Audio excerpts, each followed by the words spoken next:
안녕하십니까. 네, 법무법인 센트로의 김향훈 변호사입니다. 네, 전세경 변호사입니다. 예, 오늘은 지역주택조합 시민학교 제 두 번째 강의입니다. 오늘은 지역주택조합의 구역 내에서 토지를 가진 토지 지주가 업무대행사나 시행사한테 토지 매도를 하는 그 매매계약을 할 때 주의할 점들. 지주 측에서는 어떻게 하면 많은 돈을 받고, 만약에 이 지역주택조합 사업이 무산되면은 나 이 계약관계에서 빠져나가고 없던 걸로 해제를 하고 다른 데다 팔겠다라는 그런 해제의 자유를 특약을 써서 보류하는 것이 가장 중요하겠고, 시행사의 입장에서는 또한 그런 걸 필요 없어, 나는 언제까지나 어디까지나 너랑 계약을 했으니까 계약은 지켜야지 라는 그런 반대 입장이 되겠습니다. 저희 법률사무는 항상 A와 B 반대쪽 어떤 노하우를 얘기하면 반대쪽에서 그러면 그걸 이렇게 써먹어야지라는 그런 게 항상 있어요. 어쩔 수가 없습니다. 거기에 대해서 주로 얘기를 해보도록 하겠습니다. 한 15분 정도 간략하게 하고, 지역주택조합 사업도 굉장히 길어요.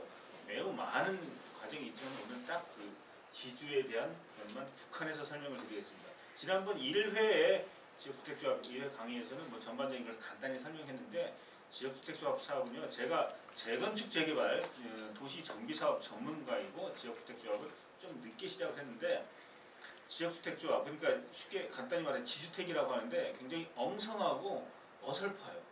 이 절차가 매우 법 규정이 미비합니다. 법이 주택법을 기준으로 하고 있고요. 도시정비법은 재건축 재개발은 도시정비법을 기본법으로 하고 있습니다. 도시정비법은 매우 정치하고요. 전국에 있는 재건축 재개발의 사업구역은 2,000개입니다. 어마어마하게 많습니다. 굉장히 많은 분쟁이 터지고 판례가 수없이 양상이 됩니다. 그런데 지역주택조합은 그 정도는 되지 않습니다. 불과 몇백 개에 불과할 텐데 법 규정도 굉장히 미비하고 판례도 적습니다. 그래서 가급적이면 재건축 재개발에 판례나 이런 걸 도입을 해서 유추 적용을 해야 되는데 법 자체가 틀려버리기 때문에 쉽지가 않아요. 성격이 좀 다릅니다. 그래서 좀 간단하게 설명을 하자면, 재건축 재개발은요, 어느 사업구역 내에 있는 현재 살면서 소유하고 있는 자, 그 소유자들이 자발적으로 뭉쳐서 우리가 시행자 하자. 원래 땅 작업 시행이라는 것은요, 누군가 돈 많은 사람이 가서 땅을 사요. 사가지고 많이 사서 한 80% 사고 20% 남은 사람 내나 수용을 하거나 매도청에서 뺏어서 하는 건데, 재건축 재개발은 그냥 거기에 살고 있는 그 사람들이 무슨 땅 작업이야, 그냥 우리가 하면 되지. 우리가 조합체를 만들어서 그 80% 이상의 사람들이 조합체로서 그 자체가 시행자가 됩니다. 요즘 75%인데 시행자가 되고 반대해 좀 수용하거나 매도 청구를 하는 거죠. 근데 지역조합은요, 그 사업구역 내에 있는 소유자가 시행자가 되는 게 아니고 그 사업구역 밖에 있는 외부에 있는 사람들이 그 구역의 밖에 도단위 지역에 있는 사람들이, 예를 들어서 성남에서 지역주택조합을 한다면요, 서울, 경기권 모든 사람들이 가입 자격이 있어요. 여기서만 지역주택조합에서 지역이라는 것은 그 도 단위입니다. 대구하고 경상북도는 이렇게 원래 한 관할이었잖아요. 근데 대구에서 하면 경상북도 사람들 다 지역주택조합 가입을 할 자격이 있어요. 그 사람들이 땅 작업하자, 땅 사러 갑시다 해서 한 푼 두 푼 돈을 모아서 땅을 사서 그런 다음에 하는 거죠. 그러니까 재건축 재개발은 원래 있던 원주민들이 하는 것이고, 지역주택조합은 외부 사람들이 가서 한 푼 두 푼 모아서 땅 작업을 해서 하는 건데, 외부 사람들이 무슨 결집체가 있겠습니까? 그 결집체 역할을 하는 것이 업무대행사 또는 시행자라는 사람들이고, 제일 사고도 많이 치고 뭐 사기도 치고 좋은 일도 하고, 잘 되면 뭐 개발업자고 못 되면 사기꾼이 되고, 그 사람들이 핵심 그 태풍의 눈이 돼서 끌어모으죠. 사람을 끌어모아서 땅을 사는데, 땅을 못 사면 굉장히 피곤한 것이고, 땅을 잘 빨리 사서 사업을 하면 뭐 서로서로 좋은 것이죠. 그랬을 때 땅 작업을 시작하는데, 이제 최초의 지주분들은 땅을 팔 때 그래 좋은 값이네, 좋아, 팔아요. 근데 사업이 잘 안 되니까, 땅 작업이 잘 안 되니까 계약금만 줘놓고 한 10년째 중도금 잔금 안 주고 나자빠진 그런 사람들도 있어요. 그러면 토지주로서는 어떤 생각이 듭니까? 아니 이놈이 계약금만 나한테 주고 안 가네? 그럼 나 이 땅을 딴 사람한테 팔아도 돼? 안 돼? 이게 헷갈린단 말이죠. 그리고 이미 가처분이 들어올 수도 있고, 그런 어정쩡한 상태에 묶이게 됩니다. 지주들은. 그러니까 나랑 계약, 이 계약은 지역주택조합을 전제로 하는 계약이다라는 것을 분명히 하고, 만약 이 계약 체결한 뒤로 3년 내에 나 잔금 안 주면 나 계약 해지할래 라는 계약관계에서 단절될 수 있는 것을 명확히 써야 되는데, 지주분들이 계약할 때 절대로 변호사가 자문 안 받죠. 자문이 한 30만 원 달라고 하면 아까워서 안 해요. 그래서 나중에 3억 손해보고. 그렇죠. 가까운 아는 사람, 내 친구 아들이 로스쿨 나왔어, 오케이, 물어봐. 잘 몰라. 그럼 대충 물어보고 오케이 하고 3억 손해보고 소송비 막 30만 원 들이고, 원래 다 그렇게 하는 겁니다. 근데 그러면 안 되죠. 자, 그래서 오늘은 전세경 변호사님께서 세부적인 내용을 하겠습니다. 대표님이 말씀 잘 해주셨고, 이제 저는 거기서 부가적으로 말씀을 드리면, 지주분들이 오시면은 이제 이구동성으로 하시는 말씀이, 내 땅에서 무슨 일이 벌어지는지 나는 알 수 없으나 자기들끼리 북치고 장구치고 홍보관 만들어서 뭐 여기에 뭐가 들어선다고 막 얘기하는데, 정작 땅을 팔 나는 아무 계획도 없고 아무 뭐 이제 나한테 뭐 이렇게 제안이 들어온 것도 없고, 여기서 뭘 하겠다는 거지? 뭐 내가 지금 세주고 있는 이 1, 2, 3층 이 빨간 벽돌 이 빌라는 지금 너무 깨끗하고 멀쩡한데 뭐 이걸 부시고 뭘 어떻게 하겠다는 거야? 여기 저 층수의 아파트가 들어올 수 있는 거야? 이게 뭐야? 이러면서 남의 잔치 주인공은 난데 남들이 막 잔치 열고 자기들끼리 완판됐다 마감됐다 막 이러고 있으니까 지주분들이 이제 굉장히 황당해하면서 이제 오시는 거죠. 그래서 이제 그런 지주분들이 이제 자문을 받는데, 중요한 것은 아까 이제 대표님께도 말씀을 하셨지만, 매우 엉성한 계약이라도 계약은 계약입니다. 도장을 찍는 순간 평생의 족쇄가 되기 때문에, 그리고 거기서 이제 만약에 일이 잘 안 됐을 때 내가 겪는 그런 뭐 고통이나 그 경제적 가치에 대한 손실은 또 정말 어마어마하고, 할머니 할아버지 분들 같은 경우는 앉은 자리에서 땅을 그대로 뺏기기도 합니다. 뭐 실제로 있었던 일이기도 하기 때문에 지주분들도 교육을 좀 잘 받으셔서 지역주택조합이 무엇인지, 나는 저들의 사업 그런 이제 흐름에 따라 어떤 대응 전략을 구사해야 하는지, 이제 이런 것들을 교육받으실 필요가 있습니다. 그래서 오늘 사실은 뭐 지주분들에 대한 이제 교육이고, 사실 지역주택조합 전반적인 것에 대해서는 지난 시간에 거의 다 했지만, 그래도 오늘 강의도 다각도에서 중요한 것이, 지주분들의 이런 이제 돌아가는 흐름을 아셔야지 지주택이 지금 뭐 해약하시려는 분이시든 계약을 하시려는 분이시든 아니면은 뭐 시행사 분이시든 이제 지금 저쪽 지주 쪽에선 저런 일이 벌어지고 있구나. 그렇다면 이 사업은 이런 식으로 흘러갈 것이고, 이런 것이 예측되겠다. 이제 이런 각도에서 또 이 얘기를 들어보시면 또 나름 유익하실 것으로 생각이 됩니다. 그래서 꼭 오늘 꼭 지주에 국한된 쟁점만은 아니라고 생각이 됩니다. 네, 그래서 오늘 그 강의의 그 핵심 내용을 이제 단계별로 이제 4가지로만 축약을 해서 이제 말씀을 드리면, 제가 건드렸습니다. 네. 어떻게 돼야 되죠? 뭘 건드렸어요? 네. 이거는 이제 그 계약의 흐름, 사업의 흐름에 맞춰서 제가 이제 간단하게 키워드를 써본 것입니다.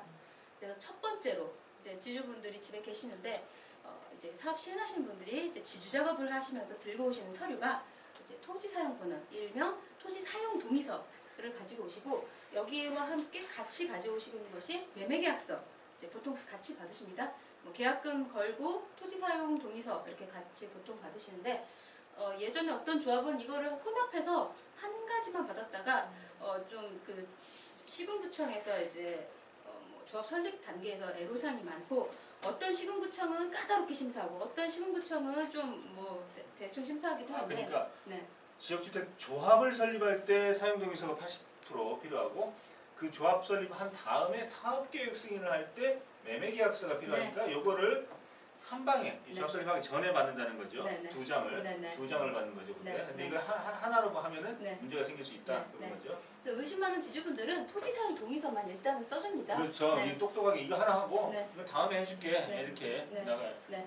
왜냐면 토지사용 동의서는 뭐 지구 단위계 통과시켜서 여기 종사를 시키면 땅 가치는 높아지니까, 지주 입장에서도 사업이 뭐 어떻게 되든 간에 이건 나쁘지 않겠다. 나에게 뭐 구속력이 그렇게 심하게 있지 않은 한은 이제 보통 써주시기도 하는데, 요새는 이것도 좀 지주택이 워낙 말이 많다 보니까 굉장히 신중하게 써주시는 경향이 있지요.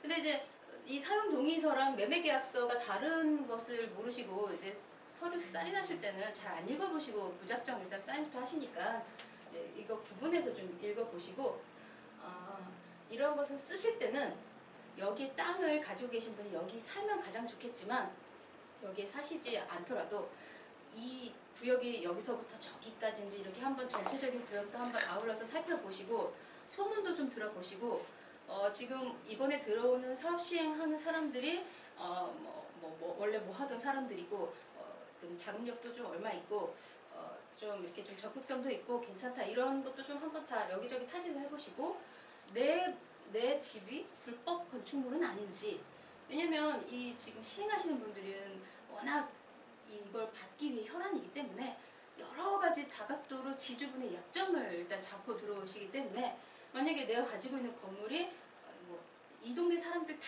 그렇게 지었어 라고 하는 불법 건축물이면 그거를 시군구청에 다 신고해서 이제 그런 것들을 발목 잡아가지고 토지 사용 동의서를 받거나 이제 매매 계약을 하기도 하시고 이건 실제 있는 일입니다. 어느 밀집된 구역은 이제 뭐 나만 그런 게 아니야 이 동네 다 그렇게 했어라고 하지만 어쨌든 위법은 위법이니까요. 이제 이런 것들도 미리미리 좀 체크를 하시고 그다음에 시군구청에다가 과연 이 땅이 지금 저 사람들 말하는 게 실현 가능한 건지 그다음에 이제 그런 것들을 미리 타진을 해보신 다음에 동의서도 좀 써주시고 매매계약서도 이제 써주시는 게 좋겠죠. 그렇게 해서 1단계가 있고 이제 두 번째 매매계약서 작성 단계에 들어가게 되면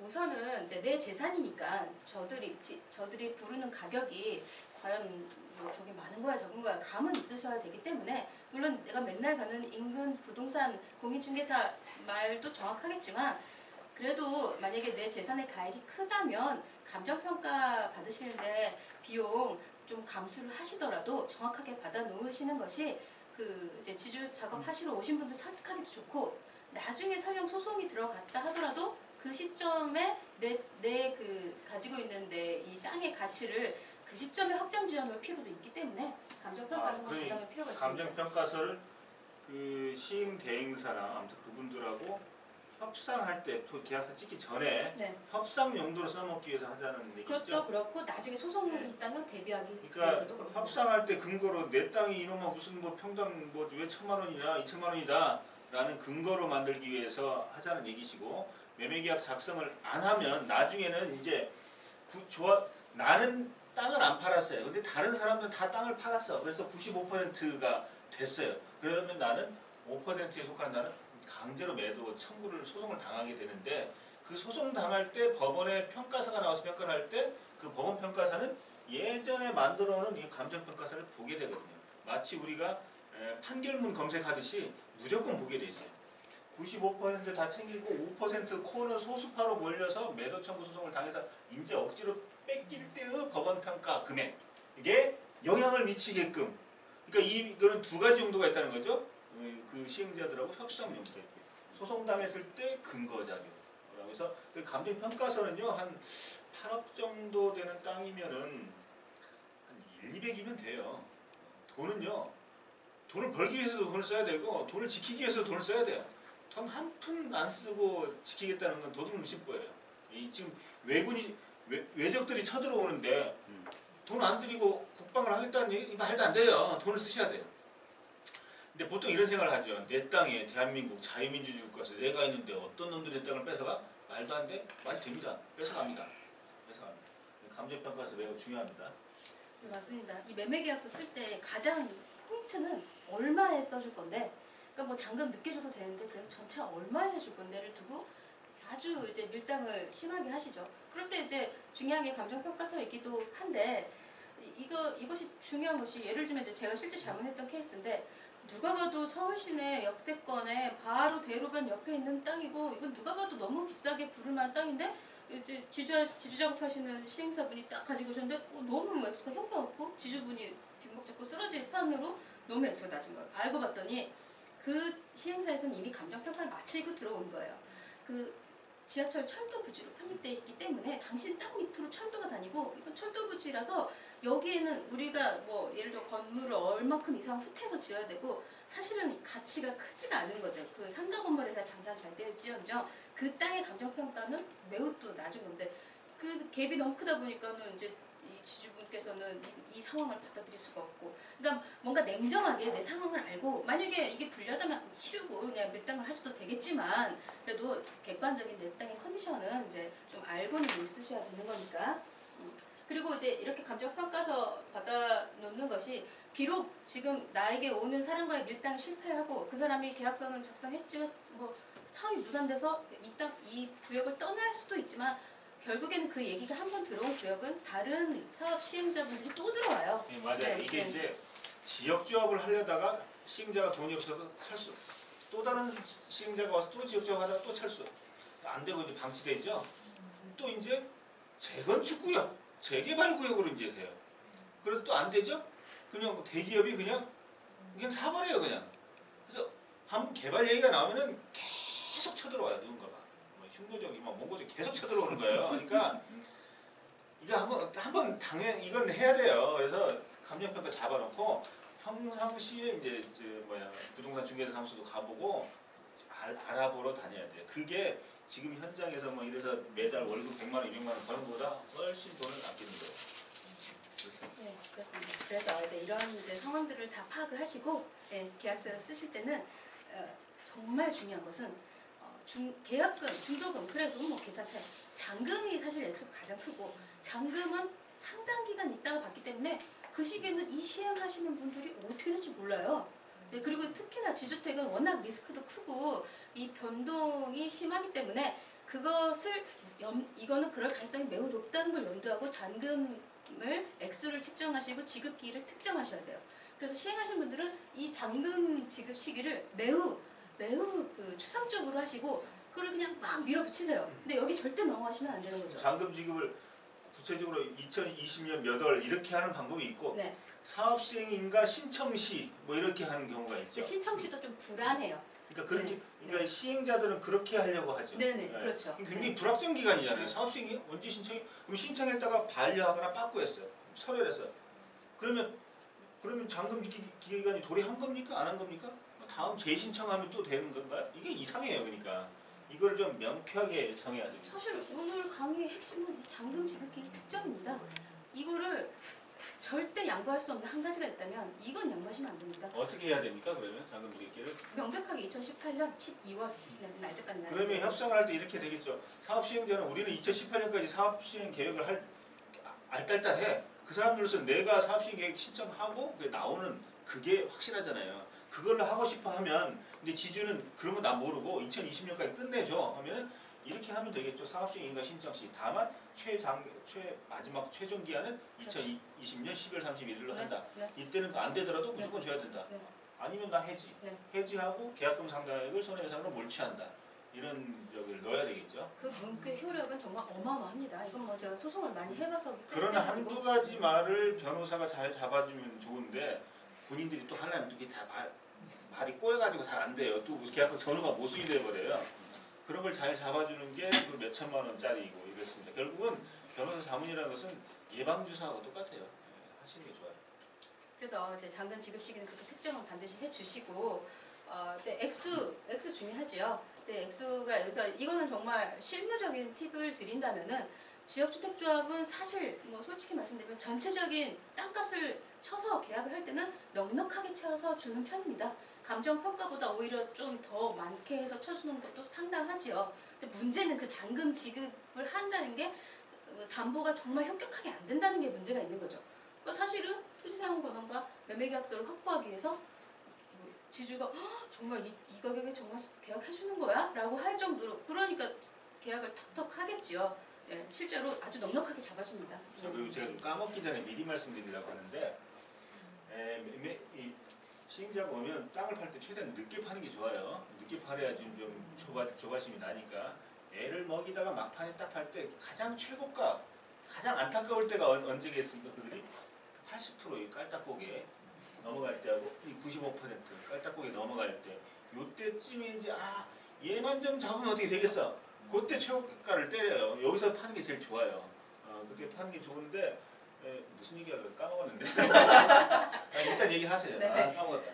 근데 지주분들이 굉장히 재밌는 거는, 이제 지주택이 뭔지 모르시니까 아직 한참 멀었는데도 나 매도 청구 5% 들어갈까봐 너무 이거 전적 이거 계약을 해야 돼 말아야 돼 막 걱정을 하시는데 제가 그래서 이 전반적인 컨디션을 매일 그 부동산을 출근하시면서라도 옆에 있는 사람한테 물어봐서라도 이 컨디션을 아셔야 돼요. 어떻게든 소문이 돌아요. 누구 팔았대, 얼마에 팔았대. 물론 작업하시는 분들이 중간에서 막 이상한 소문 퍼뜨리겠지만 그래도 이제 이런 것들을 알고 나는 그 깨딱고개를 어디 시점에서 이제 딱 하면 되겠다. 그게 아니면 사실은 지주분들은 좋아 이 구역에서 몇 앞집 뒷집 우리 친한 몇 집 박씨 씨 딱 단합하면 몇 프로 되니까 우리 셋은 같이 움직이기로 뭐 이런 네. 것도 있어요. 네. 그렇게 하고 이제 아까 까먹었던 생각나세요. 80% 이제 했어요. 이제 1단계 넘어갔어. 그다음 이 사업시행 계획을 해야지 이제 시행자는 진짜 마음이 이걸 사업시행 계획을 90% 달성해서 하면요. 나머지는 5%는 너희를 죽었어 이제 이제 강제로 그냥 토지 수용을 해버리는 거죠. 그런데 강제 사업계획 승인을 할 때 이 술수를 부립니다. 우리가 여기서 한 5% 단계에서 땅을 팔아요. 팔면서 이 잔금 지급기를 언제까지로 짧게 정해요. 짧게 정하는데 그 잔금 지급기를 넘어간 뒤에 사업계획 승인이 날 수가 있단 말이죠. 그러면은 사업계획 승인이 나기 직전에 해지를 해버려요. 계획 해지. 너 잔금 안 줬잖아. 계획 해지해버려요.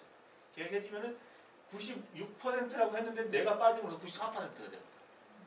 그래서 나 계약 해지했어라고 해서 구청에 갖다 냅니다. 왜 해지했어? 아니 봐봐 잔금 안 줬어. 그래서 내 동의서가 지금 내 매매계약서 다 들어갔지? 그 무효야. 소급적으로 무효야. 해제를 시켜버린 거예요. 완전히. 그러면 이게 또 날아가요. 사업계획 승인. 그런 식으로 사업계획 승인 직전에 팔되 잔금기기를 짧게 해서 그 시간에 못 맞추면 사업계획 승인 자체의 효력이 없게끔. 그래서 사업계획 신청 들어갔을 때 계약 해지 통지서를 날리고 구청에도 보내버려요. 지금 방금 대표님이 말씀하신 그 지점이 매우 이게 예민한 구석인 게 사업계획 승인 그 시점에서 이 땅을 어쨌든 마무리를 지으려면 대거 대출이 일어나잖아요. 근데 그 대출을 사업계획 승인 신청서를 접수를 하면 은행권에서 대출을 일으켜줘요 일단은. 그러니까 통과가 안 돼도 너 접수했어? 그래 그러면 아직 잔금 처리 안 돼도 막 은행권에서 돈을 막 일으켜주고 그때 지주들한테 다 한 다음에 이제 일괄적으로 하는데 그 아다리가 삐끗하면은 방금 말씀하신 대로 막 다 날아간 거죠. 잔금 지르시기든 뭐든. 네, 그렇게 해서 이게 95% 정도가 되면 이게 확보가 사업계획 승인이 나고 95% 완벽 확보가 되면 PF를 일으켜주는 금융권에서 이제 잔금을 쫙 풀어요. 그 잔금이 쫙 빨려 들어가는데 그때 이제 사업계획 승인이 나기 직전에 계약 해지하고 이거 사업계획 승인 취소 소송을 겁니다. 취소 소송을 걸어버리면 흔들흔들하면서 PF 이 사람들이 돈을 안 풀어요. 그러면 이 한두 놈 때문에 PF 자금이 안 나가고 얘가 돈을 안 풀기 때문에 다른 사람들에 대한 잔금도 다 안 나가. 다른 사람들 다 지금 해지당하게 생겼어요. 요 포인트에서 이제 협상이 타결이 일어나죠. 여기서 독한 놈만 살아남습니다. 그래서 정말 독한 사람만. 제가 한 독한 사람들 한 10명을 대리를 해가지고 사업 시행자하고 만나가지고 우리 땅값 1.5배 달라라고 해서 결국 굴복하고 왜냐 PF가 안 나오게 되면 10명뿐만 아니라 나머지 사람들 다 해지가 됐어요. 그래서 1.5배를 받았는데 사실 그 1.5배가 사실 시세였어요. 옛날 계약에서 싸게 팔아서 요새로 하면 시세야. 그러니까 이 사람도 1.5배 받은 게 비로소 이제야 시세 찾았다라고 생각하는데 사업시행자 사장은 왼수 같은 사람들. 그 지주택이 아니라 그냥 주택법상의 그냥 1인이 시행자가 하는 그런 사업이었어요. 비슷합니다. 그래서 왼수 같은 사람들 하면서 돈을 다 푼 다음에 소송 걸더라고요. 부당이득죄, 민사소송, 막 고소, 고발 막 난리가 났어요. 그래서 그 뒷마금까지 하느라 지금까지 이거 뒷마금을 하고 있는데 부당이득이라는 거죠. 우리가 시행자를 겁박을 해서 협박을 해서 돈을 뜯어냈다. 우리가 알박기식으로 뜯어냈다. 무슨 알박기야. 우리는 그대로 있는데 너희들이 와가지고 우리를 알을 만들었던 거잖아요. 다 그렇게 해서 아무튼 지금 비로소 우리 입장에서는 이제야 제가 받았다. 저 사람들은 이제 알박기를 했다. 이런 얘기가 나오는데 아무튼 그런 민감한 포인트가 있습니다. 그래서 이 민감한 포인트에서 난 자신이 없다 하시는 분들은 처음에 계약을 하실 때 그래 내가 이 정도면 됐고 나는 저런 휘말리고 싶지 않고 나 지금 돈이 좀 급해 라고 하면 적당히 타협하셔서 빨리 받고 빠지는 것도 방법입니다. 초반엔 또 돈이 있어요. 왜냐면 조합원들한테 각출받은 그 돈도 상당해요.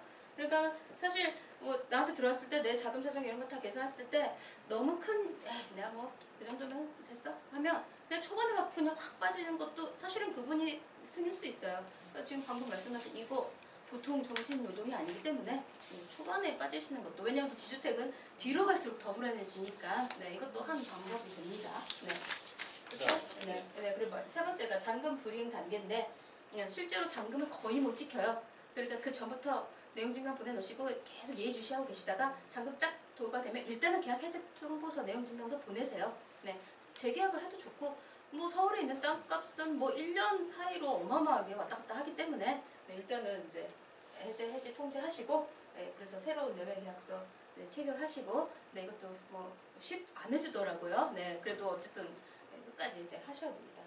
네, 그렇게 하고 그다음에 이제 네 번째 이제 마지막 남은 사람들에 대한 매도 청구인데 네, 그래서 이제 아까 이제 말씀하신 것처럼 토지 소유권을 95%를 확보를 해야지만이 이 매도 청구는 할 수 있는 것이고, 이 매도 청구 대상 토지는 이제 조합 사무실, 시행사 사무실에 가면 저 한켠에 이제 내부 회의실에 지주 리스트가 쭉 있어요. 이제 본 구역에 대해서 이제 지주 리스트를 20건을 다 매겨놔요. 그다음에 가장 먼저 확보해야 되는 토지, 그다음에 악성 지주, 정말 끝까지 갈 만한 사람들을 이 사람들은 뭐 도통한 사람들이기 때문에 쭉 다 리스트를 매기고 이제 그걸 실시간으로 늘 돈이 들어오면 누구부터 해결하고 어디부터 확보하고 이제 이런 것들이 다 있기 때문에 사실 매도 청구 대상 토지는 처음에 약간 선별이 되기도 하죠. 이렇게 자신들이 미리 좀 이렇게 빼놓고 이제 하니까 이제 본인은 사실 매도 청구까지 갈 의사는 아니었으나 이제 예를 들면 이렇게 같이 담합했던 분이 다 배신을 하고 나만 남게 돼가지고 그렇게 매도 청구 되기도 하겠죠. 그러면 이제 그때는 이제 변호사 빨리 선임하셔가지고 본격적으로 싸움을 해야죠. 그때 매도 청구는요, 일단 사업계획 승인이 구청이나 시청에서 떨어지면 90일 내에 무조건 소송을 넣어야 됩니다. 네, 행정소송은요 90일이 넘어가면 승소 확률이 1%도 안 돼요. 0.5%, 0.3%로 떨어져요. 근데 90일 내에 소송을 하면 뭔가 하자를 좀 쓸만한 거 발견하면 한 10% 정도 승소합니다. 10%도 매우 낮죠. 근데 90일 넘어가면 1%도 안 됩니다. 일단 걸어놓으세요. 근데 우리나라 사람들은 소송은 웬만하면 피하는 거 좋지? 아닙니다. 이거는요, 걔들이 이미 싸움을 걸어온 거잖아. 나 평화롭게 살고 있는데 내 땅 뺏겠다고 달려드는 건데 거기에 대해서 소송을 안 해요? 바보죠. 소송을 무조건 걸어버려야 돼요. 건 다음에 매도 청구에서 응하면서 뭔가 하자를 끄집어내면서 소송 걸고 고소고발하고 난리를 쳐야 됩니다. 인간 사람이 좀 지저분해지지만 어쩔 수가 없어요. 내 땅을 빼앗겠다고 달려드는 사람한테 나만 착할 수가 없잖아요. 그렇습니다. 그래서 소송을 행정소송 90일 내에 반드시 넣어야 된다. 네, 그렇습니다. 그래서 이 매도 청구는 중간에 또 이제 협의가 들어오기도 하고 1심에서 일단 조합 측이 승소만 해도 집행이 가능하시기 때문에 이제 그런 거 염두하시고 네. 여기서 1심에서 승소만 해도 일단 매도 청구하는 이게 많이 주목되는데 1심에서 1심 매도 청구에서 승소해도 분양이 가능한 것이죠. 분양이 가능해서 사업 진행은 일단 돼요. 그리고 최종 승소는요 마지막에 이제 입주 준공할 때까지만 내면 됩니다. 네, 그렇습니다. 일단 저희가 오늘 이제 준비한 핵심적인 내용은 여기까지이고 이제 이후의 시간에는 이제 오신 분들의 이제 궁금증을 이제 개별 질문을 받아서 해결하는 것으로 해보죠. 네, 잠깐만 여기는 이제 뭐 지난번에 1차 강의에서 했는데 지역주택은요 추진위원회 단계, 조합설립 단계, 사업계획 승인, 재건축 재개발은 사업시행인가라고 하는데 사업계획 승인이라고 합니다. 정확하면 큰 차이 났어요. 조합설립, 사업계획 승인 시 착공이 부담을 계획하는 것인데 조합설립을 하기 위해서는 대지 80%의 사용권을 확보 필요하고 사업계획 승인 고시를 할 때는 주택조합의 경우는 95% 소유권을 확보해야 된다. 여기서 80%, 여기서 95%이 동의서는 각각 다르고 이건 매매계약서고 여기서 이제 다 90 확보하면 매도청구 소송 나머지 5% 잔당들에 대해서 매도청구 소송을 하게 됩니다. 곧바로 소송을 할 때는 이제 이거는 법원에서 정해주는 가격대로 하기 때문에 최초 협상 제시금액보다 떨어질 수가 있어요. 근데 물론 여기서는 뭐 평당 500이었는데 시간이 10년이 지나가지고 떨어지더라도 한 700으로 올라갔지만 사실 시세는 1000만 원인데 아무튼 시세보다 낮아요. 웬만하면 이렇게 들어가고요. 여기서 이제 가입을 하는데 여기서 우한이 몰려든 외국 사람들의 돈을 업무대행사가 모아서 이 돈으로 비로소 80% 땅 작업을 시작하니까 땅 작업이 안 되고 뭐 지지부진하면은 60%나 샀다 그럼 이 돈을 딴 데다 쓰거나 또 딴 사람한테 팔고 가고 뭐 이 지역을 뭐 재개발을 추진한다든지 이상한 짓들을 하죠. 그러니까 이게 이 80%를 확보하기 위해서 돈을 모은다는 거죠. 얼마나 불안합니까? 이게 넘어가고 또 여기까지 가야 되는 그런 단계에 있습니다. 자, 오늘 그러면 네, 여기까지. 얘기는 네, 네. 여기까지. 네, 네. 네, 감사합니다. 네, 감사합니다. 네.